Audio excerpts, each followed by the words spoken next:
JD from New York here. WWE Week in Review News and Rumors for your week ending February 16th, 2013. And before I even get into the news, guys, a couple of things I want to talk about. A couple of things that have been on my mind. So, I figured this would be a good outlet just to let you guys know what's going on up here.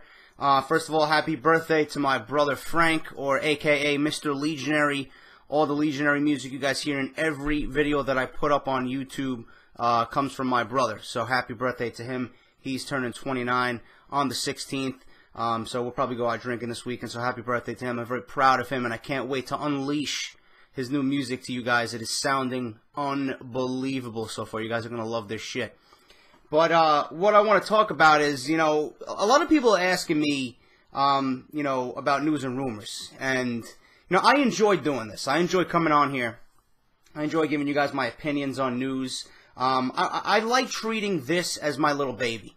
Okay, I like coming on here because I don't have many friends that are into wrestling. And I know some of you guys are probably saying, JD, shut the fuck up, give me news and rumors. Calm down. Calm down. I like coming on here because it gives me an outlet to express my opinion. Now, I may be a little bit out there sometimes. I may be a little bit vocal about some things, certain topics. I may throw around the fuck word here and there. More than here and there, a lot actually. But that's just who I am. I'm very animated and I want to get my point across. I know I don't need to get my point across by fucking cursing everywhere. But ultimately what I want to do, I went to school for radio and communications. I ultimately wanted a job on the radio or as an announcer or a DJ or something along that line because I was big into music. I want to take this news and rumors and what I do on Behind the Mic. I want to do my own type of podcast. This is why I kind of treated news and rumors as such before I actually started doing the face cams. I started doing it more like a podcast style. You sit down, you listen, whether you want to go to the gym, whether you're at work and you're bored, you just listen to me. Now I wanted to integrate the face cam because a lot of people are saying, JD, I want to see your facial expressions. I want to see your reactions to things. I want to see your face. It gives us something to look at while we're watching, YouTube. So that's why I did that. You guys wanted it, and I brought it to you. But ultimately, I want to become a little bit more professional on here. I'm going to get a new thumbnail made. I'm going to talk to my buddy Issac, who makes all my WWE stuff, to come up with something a little bit more 2014-ish. I've been using the same thumbnail for a while. I want to expand news and rumors. I even want to come up with a new name. I hate Week in Review. I always hated that. And that was something I came up with, just out of the blue when I was starting YouTube. So if you guys have any really, really good names for this series I do every week, I know it's going to be news and rumors. I want it to be something that's cool, that sticks, that rolls off the tongue, like Behind the Mic. That's a perfect thing. I came up with that one day. I'm going to do Behind the Mic. I'm going to treat that like my podcast, my wrestling podcast, talk about whatever. But if you guys can come up with something for Week in Review, change the name completely, make it something cool that rolls off the tongue, that rolls off the tongue, that's easy to talk about. Let's do it. Come up with something, and if I like whatever you guys come up with, I'll use it, and obviously I'll give you credits in my videos. So let me know what you guys think. That's where I kind of want to, lead this to. I love doing this, but enough of me fucking yapping. I know you guys want news and rumors. Let's get into it. And like I always say, fuck those other guys. And there's that F word again. Fuck those other guys. This right here is going to be, if not already, your #1 source for all your WWE needs right here on YouTube.com. Now, the biggest story of the week, as it says in the title of this video, why hasn't Sting signed with the WWE yet? Yes, Vince, why hasn't Sting signed with the WWE? If he's happy with what you're presenting him in a contract, why hasn't he signed yet? This is the question that I've been asking myself. Sting is going to want to know what's going to happen to his character. Sting wants that comfortable fucking blanket laid out for him in the WWE bed. When he comes in, he wants to know that he's comfortable in WWE. I don't blame him. I don't blame him. But this is the reports going around as to why Sting hasn't signed yet. And I think this is the biggest story of the week because, to me, WWE may not see this as a high priority. I do. I'm a wrestling fan of 25 plus years. This is a high priority to me. Okay? So regarding Sting not signing a deal with the WWE yet, it's more because WWE is dragging their feet. I've noted here before on News and Rumors that WWE officials are in no hurry to get Sting signed for WrestleMania 30 and a match with The Undertaker, but word is that Sting himself is hoping for a match against The Undertaker at this year's event. It needs to happen this year. You know, I wouldn't mind if it's prolonged a year, but if you're going to bring Sting in, if you have a name like Sting already ready to go, bring him in, do the match, and then do whatever you want with him. Have him go against Cena, have him go against Bryan, have him go against HBK, you know, whatever, you know. But The Undertaker this year, I think, you know, a marquee match with Sting versus The Undertaker, you know, it would fit the WrestleMania 30 card and make it just that much more better. You know, a lot of people saying, you know, Brock Lesnar may be too rough for The Undertaker, and I fully agree with those reports. You know, a lot of reports are saying that Brock Lesnar isn't going to take the time to plan out the match like The Undertaker has done the past several years with Triple H and Shawn Michaels and CM Punk. You know, that's why The Undertaker's matches have been so perfect, 4- and 5-star matches at WrestleMania. Undertaker doesn't fuck around. People don't see Brock Lesnar doing that, going down to Texas and, you know, giving The Undertaker his undivided attention and support for this match. A lot of people don't see that in Brock Lesnar. And, you know, quite frankly, I love Lesnar. You know, I love Brock. He's one of my guys. He's one of my favorite guys on the roster.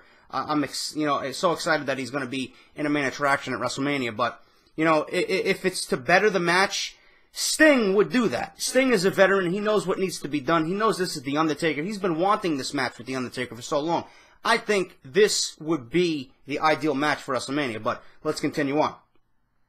Now that I just mentioned Sting going down to Texas and, you know, studying with The Undertaker and practicing with The Undertaker, getting the match right, since Sting lives in the Dallas area, he is willing to meet up with The Undertaker and work out the match in private at The Undertaker's gym over and over to get it right, which is what The Undertaker's opponents have been doing the past several years, like I just mentioned. That's one of the reasons the matches have gone over so well. There was some concern that Brock Lesnar, who is in it because he makes big money for a limited amount of work and only has a certain number of dates on his contract, may not be willing to spend that several extra days, working with The Undertaker to get the entire match worked out. Now, what did I just tell you?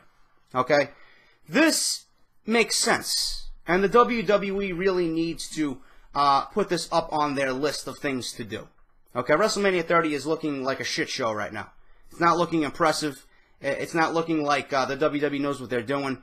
Bring in Sting. Have him debut on February 24th. And I would mark out like a fucking 5-year-old child if you have The Undertaker show up on the February 24th Raw.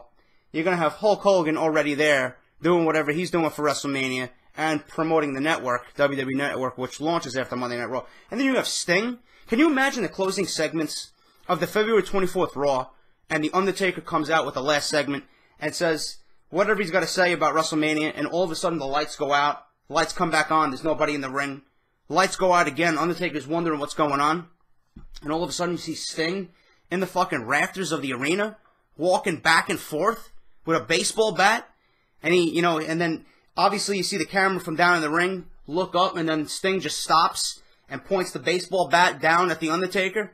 Can you imagine? I'm getting fucking chills just talking about that. I'm legitimately getting chills just talking about that. That would be the most unbelievable ending to a Monday Night Raw I think I've ever seen. Because Sting is Sting. He's a fucking bona fide Hall of Famer. He's one of the biggest names in wrestling history. Can you imagine the ending of Monday Night Raw if that happened? I don't know. WWE really needs to get their priorities straight. This needs to happen this year. I don't want to wait another year for this in California. The only reason why I think they may wait another year in California is because that's where Sting is from. Sting is from Cali. They may do it out there, give him the whole Hall of Fame induction in California. That's probably what they're going to do, but what I think they should do and what's best for business is that they do it this year. Because certainly WrestleMania needs it. That's just me. According to Justin LaBar, one of my guys, one of my favorite guys to listen to and to read in the wrestling industry, on WrestleZone.com, in a WrestleZone.com exclusive, there are a lot of possibilities with WrestleMania 30 and the card, and the final decision has yet to be made on some of the top matches. Inserting Daniel Bryan into the WWE Championship picture with Randy Orton and Batista is being discussed, as I have previously reported. WrestleZone has also learned from sources inside WWE that if Bryan is put in the WWE title match which would make a Shield triple threat match unlikely. Now, I know a lot of you guys are saying that you're gonna be interested in seeing a triple threat match in the full breakup of the Shield. I'll talk about that in a little bit. Triple H versus Roman Reigns is a strong possibility for the event. Okay? WWE is currently very high on Reigns, and the company would use the storyline of the Shield having been the henchman for the Authority in the past year as the launching pad for a singles match between Reigns and Triple H. Okay? I'm gonna let you guys know right now. Too soon for Roman Reigns. Too soon for Roman Reigns. He should really, go and break up with the Shield, develop his character on his own, maybe feud. I know one of you guys mentioned feud with Big E Langston. Have him win the IC strap. Have him win the IC strap. Have him carry that around for a little bit. Build him and the belt up at the same time. This is what I would do. Okay? When I know one of you guys mentioned Big E versus Roman Reigns, that would be an excellent match. Okay? I love Big E's athleticism. I think Roman Reigns is going to be a major player. Have him win the IC belt. Have him carry that around. Build his character up as a singles guy. Let him get 6 months under his belt. Doing Raw, doing SmackDown, doing the pay-per-views, doing the house shows. Get some fucking experience under his belt. Then put him in a match. That kind of profile match with a Triple H or a Daniel Bryan or a John Cena. Something like that. Putting him in a match with Triple H right out of the gate for WrestleMania, too soon. It's too soon. I know the WWE is itching to get Roman Reigns, on that rocket ship. I understand that. It's too soon. It's too soon. And as far as Daniel Bryan going into the WWE Championship picture, it's too late. It's too late. I have voiced my opinion about this many times. Okay, the WWE should have already planned for Daniel Bryan to be in the main event. Now, if you're going to put him in the main event, it's going to be forced. It's going to be forced. It's going to look as, I would say, as desperate as anything that I've ever seen WWE do. Okay? Putting Daniel Bryan in the WWE Championship picture in a triple threat match is desperate. It's desperation. Because if that happens, you're going to know for a simple fact that the WWE fucked up. You know they messed up. Okay? We all know that they messed up. Bryan should have came out at 30. Bryan should have won the Royal Rumble. I don't want to see a triple threat match for the WWE Championship for that simple reason. It reeks of desperation. Now, Daniel Bryan versus Triple H probably does make the better match right now. That's something that I would want to see because there needs to be a payoff to this. There needs to be a payoff for all this. Triple H has been making Daniel Bryan's life hell. The Authority has been fucking with Daniel Bryan for so long. Daniel Bryan needs that payoff. He needs closure, and he needs to beat Triple H. Triple H can always introduce the stipulation of a WWE Championship match if he does indeed beat Triple H at WrestleMania, which is now the route I would go. Okay, I don't want to see Daniel Bryan inserted into a WWE Championship match simply because it's desperate. It's not needed. It's going to be forced. WWE, if they wanted Bryan in the WWE Championship match, he should have been the #1 guy since before the Royal Rumble. He should have won the Rumble. He should have been the #1 contender. He should have been building his yes movement and go to WrestleMania and win the WWE Championship. Yes, it would have been predictable, but it would be something that everyone has been wanting. I don't want to see this. I don't want to see Reigns versus Triple H. I don't want to see Bryan in a triple threat match. I don't want to see a triple threat match at all at WrestleMania. I don't. If it's with the Shield, I wouldn't mind because it would make sense storyline-wise. But as far as a WWE Championship match, no. I was never a fan of WWE Championship matches in a triple threat environment at WrestleMania. It just speaks to me as the WWE doesn't know what to do with this extra guy, so we'll just make it a triple threat match. That's what it seems like to me. And I'm being honest with you. But as far as that goes, I would stick with the Triple H versus Daniel Bryan match right now. Hopefully that's the route that WWE goes. There was talk backstage at Raw this week that Daniel Bryan might end up pulling double duty at the Elimination Chamber pay-per-view, working with Kane in a singles match, and as well as going into the Elimination Chamber. I don't know about that. If they wanted him to do double duty, why didn't he do double duty at the Royal Rumble? Doesn't make sense. WWE logic, folks. They want him to do double duty at the Elimination Chamber, but then Vince McMahon comes out with an excuse that he didn't want to overwork Daniel Bryan in the Royal Rumble. And they even said this at the Monday Night Raw following. Triple H even mentioned, we don't want to overwork you. Really? So you're contradicting yourself not only backstage, but you're contradicting yourself as far as storylines go on on TV? Come on, man. Doesn't make sense to me. WWE logic, not there. Not there. They're fucked up.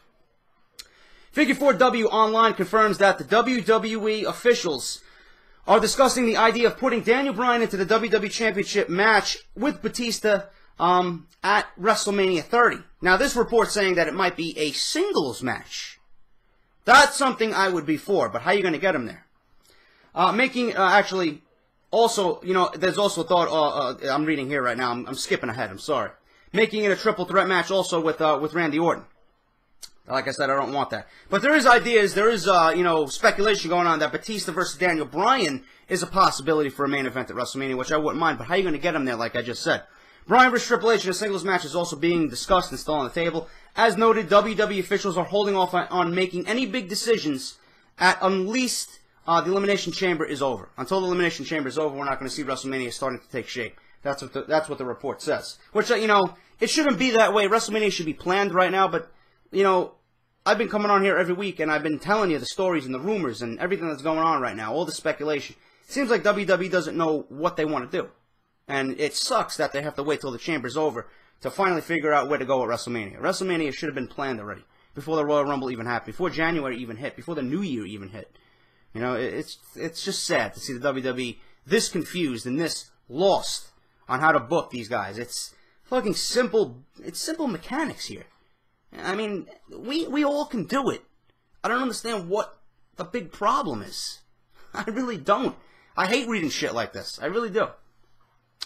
PW Insider confirms that The Undertaker is scheduled, you guys have been asking me, here it is scheduled to return to the WWE on February 24th, Monday Night Raw in Green Bay, Wisconsin.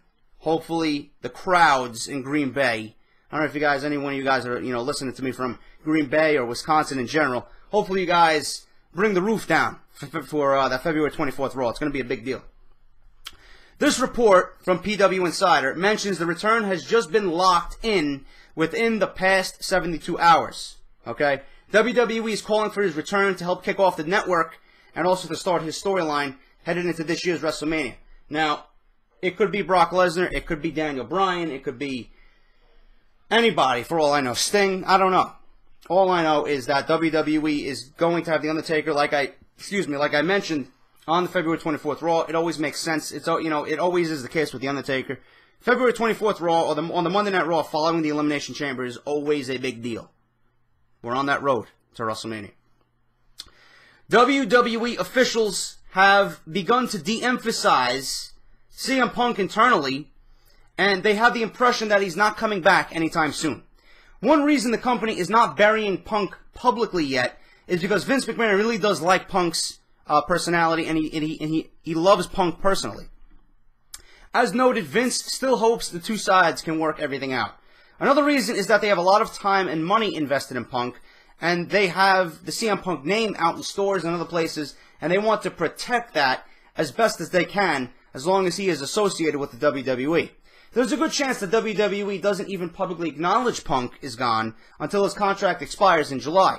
For those wondering, once July comes and his contract expires, Punk will be free to do whatever he wants or anything he wants. Now, after a week where the CM Punk talk has started to die down, people within WWE are looking ahead to the March 3rd Raw from Chicago. And I made mention of this once. This is going to be a big deal. There is a lot of concern about how that show will play out. With The Undertaker and Hulk Hogan scheduled to return at the February 24th Raw, they could be brought to the Chicago Raw as a way to counter the CM Punk chants. There was less concern this past week because while there were Punk chants at the live events, they did not pick up or last that long. The feeling is that with nothing major happening with the Los Angeles crowd at Raw on Monday, it's pretty much a done situation with the possible exception of Chicago. Going into the Los Angeles Raw this week, officials feared fans would hijack the show and ruin the John Cena vs. Randy Orton main event.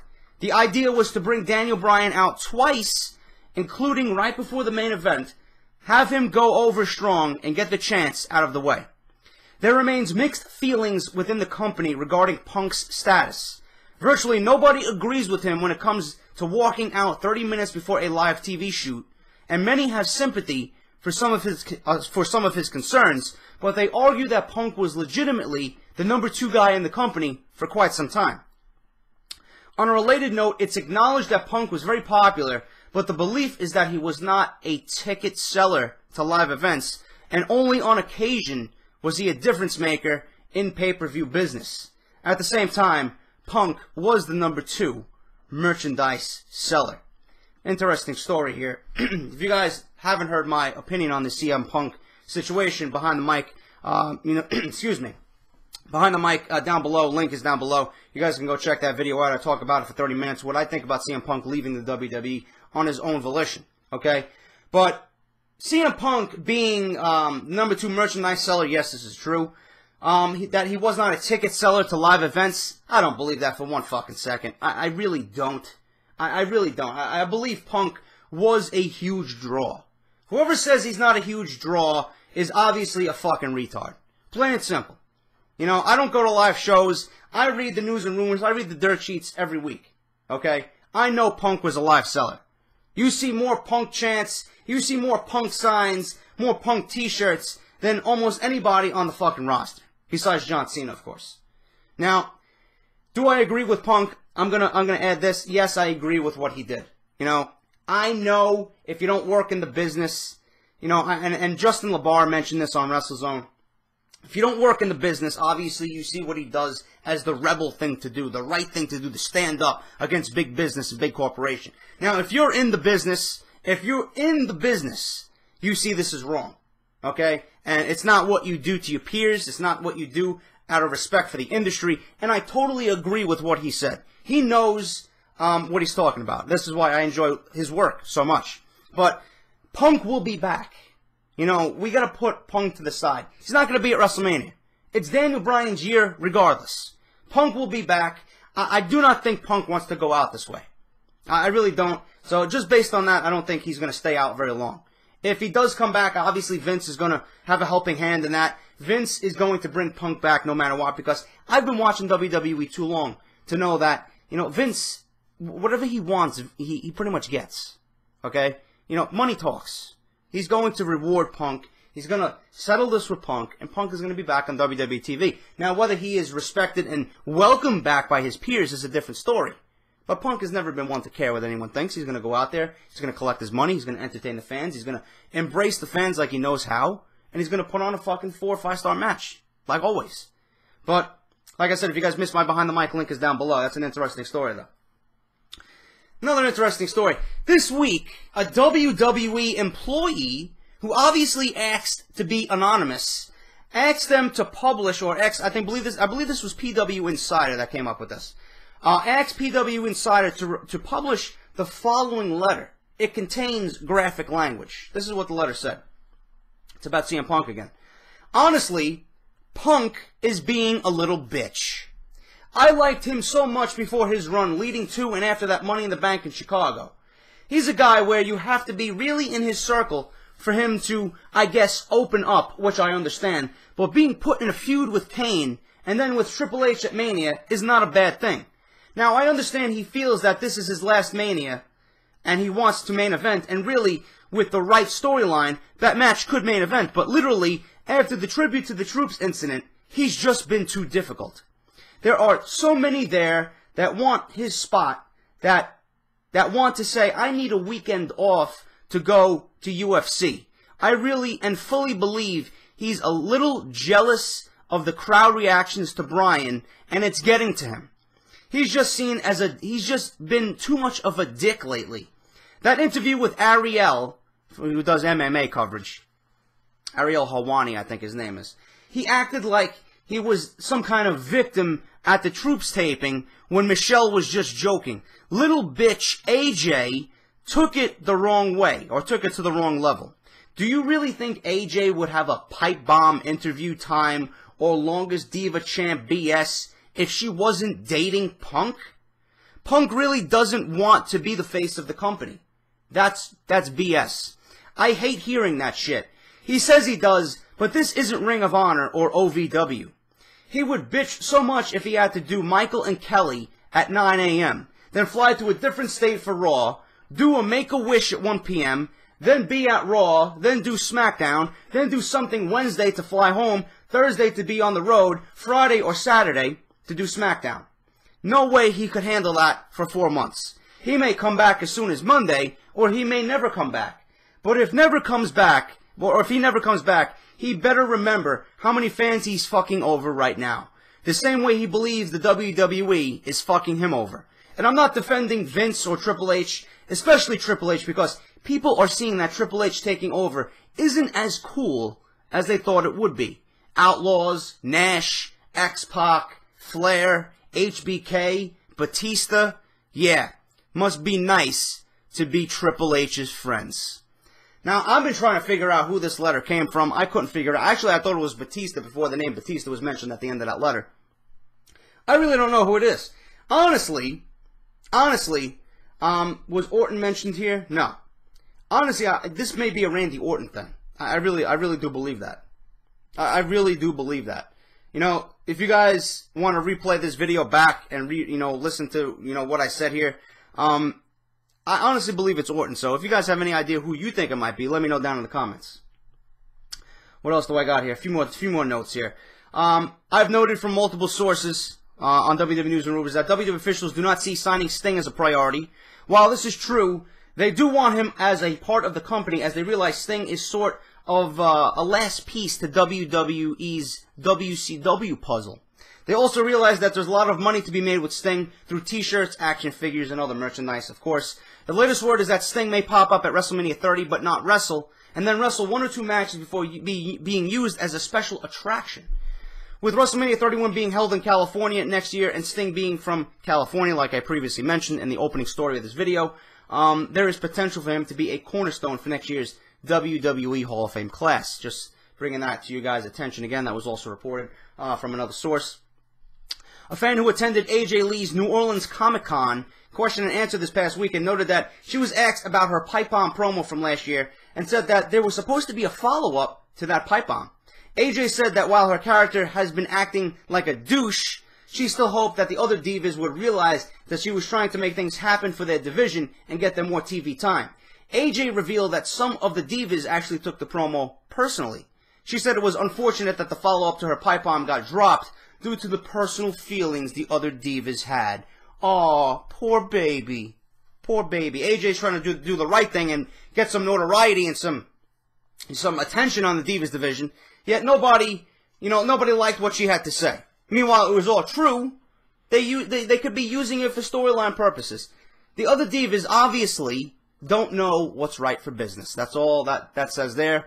I wish there was a follow-up to that. That pipe bomb from AJ was kind of like, what the fuck? You know, it wasn't a CM Punk type pipe bomb, but it was like, all right, this is fucking good. You know, we need a woman in the Divas division to have that kind of voice, to kind of have that presence. There's nobody there right now, and obviously AJ is still that presence. And there was actually rumors going around that Naomi was going to take the belt off AJ leading into the Total Divas Season 2. That's a mistake. That is going to be a mistake. I think I got this somewhere here, so if I get to it. What else I got here? PW Insider reports that 2 well-placed sources confirm that no deal has been reached between WWE and NBC yet. While WWE appreciates its relations with NBC and do not want to move, if they don't have to, WWE will indeed move if NBC doesn't give them what they are looking for. With the ability to show Raw and SmackDown replays on the WWE Network, the feeling internally is that they will not have a problem with the fans finding the product if they actually change networks. Mark Crozer, who wrote and performs the Wyatt family's WWE theme, noted that he will be playing the song live at WrestleMania 30 this year. That's going to be pretty good. I'm going to be interested in seeing how that comes off live. I love when the musicians of certain wrestlers actually perform live at WrestleMania. I would have loved to see Alter Bridge perform their song, their Edge theme song at WrestleMania, but that never came to be.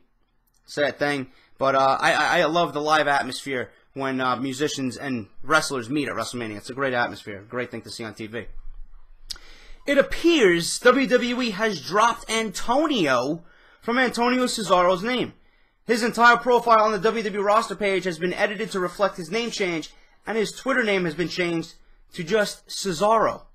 So now you're going to be calling him just Cesaro. There's a report going around that WWE thought, or Vince or higher-ups, officials, whatever, had to do with WWE upper management. They thought the name Antonio didn't fit. They thought it didn't strike fear or it didn't sound too tough guy. So now they just dropped Antonio. His name is now just Cesaro. Same thing with Big E. They're just going to go by Big E now. They're not going to call him Big E Langston. He's just going to be known as Big E. Whatever, I don't mind the two changes. I think Cesaro is going to be fit for a singles push in the future, so it's going to fit his singles run. And listen, I enjoy watching Cesaro. He's great in the ring. I think he's going to be a major player this year in WWE 2014. And I think the name is appropriate for him. I don't even mind the Big E name change, too, because everybody just calls him Big E anyway. Nobody calls him Langston. You know, they call him Big E. So it works. It's simple, it works, and that's it. It's right to the point. The Usos versus the New Age Outlaws for the WWE Tag Team titles is expected for the Elimination Chamber pay-per-view. There you go. I think they are setting up an Usos WWE Tag Title reign. You guys have been asking me, JD, what do you think about the Usos maybe being Tag Team Champions? They deserve it. They're great. They got great personality. They're great in the ring. I think they're setting up. You know the Outlaws aren't going to be holding those belts for too much longer. You know, it may be Usos versus the Outlaws versus the Rhodes Brothers versus, I don't know, whoever else at WrestleMania. So we may get an Uso title reign at WrestleMania. Who knows? And finally, guys, Hall of Famer Terry Funk made mention of CM Punk's situation. This is what he had to say. I'm going to close out News and Rumors this week with Terry Funk. He says, "It's a smart move on Punk's part. If you look at what Vince has done, if someone has drawn him some money, they will be on the card at WrestleMania no matter what has happened between them. CM Punk will be back. But if he isn't, Vince leaves money on the table. If being in the last match at WrestleMania is his wish, then he's going to try and make it come true. The only way possible. He's put the ball back in Vince's court, and that's a difficult situation because Vince has the ball only in his court. This is what made it so good about having several places to go in years past, like TNA and WCW, ECW. Do you think CM Punk worries about the dollars? For all the great ones, it's not about that. They might tell you that they're in it for the money, but they're not. They're in it for the performance, and so is CM Punk." So Terry Funk believes that the ball is in CM Punk's court right now. Whatever he wants, he's pretty much ultimately going to get from Vince McMahon, and he believes CM Punk will be back. I think so too. I think Punk has got the upper hand in this situation right now. And listen, like I told you before, I believe CM Punk will be back. He's not going to go out like that. He will be back on WWE TV. When? I don't know. That March 3rd or March 4th Raw in Chicago is going to be a very interesting situation. So we'll find out. Anyway, guys, that's News and Rumors this week. If you enjoyed this week's episode, obviously you guys know what to do. Like, favorite, share, comment, subscribe. That's it, guys. I will be back on Tuesday morning with your Monday Night Raw review. As always, if you enjoyed, let me know what you think of the top stories down below. I will see you guys next week for Raw. Until then, guys, hope you had a great Valentine's Day. Hope you have a great weekend. I will see you guys after Monday Night Raw on Tuesday, guys. Take care, and I'll talk to you soon.